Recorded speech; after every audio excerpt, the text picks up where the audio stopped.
নাম?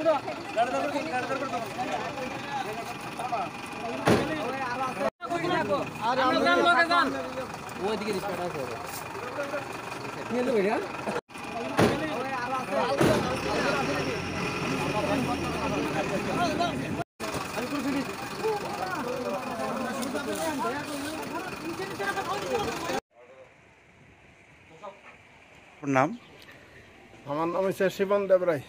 কোন fire service এটা? কাকরাবান ফায়ার সার্ভিস।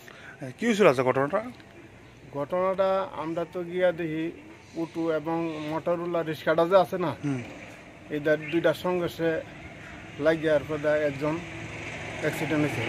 এই মোটরওয়ালা রিক্সাওয়ালা। এটা কোন জায়গার ঘটনাটা? এটা ফালাটানা রাম ঠাকুর আশ্রমের সংলগ্নে। আচ্ছা, কটার দিকে ফোন করছে আপনারা? আমরা প্রায় 10:30। তো আপনার গিয়েছিলেন, কি দেখছেন এখানে? গিয়া দেখি উটু উল্টাই রয়েছে এবং রিক্সাটা ও রয়েছে। কার অবস্থা আশঙ্কাজনক ছিল? আশঙ্কাজনক ছিল মোটরওয়ালা রিক্সা। এখন ওনাকে কোথায় রিলিজ করেছেন? আমরা কাকরাবান প্রাথমিক হসপিটাল।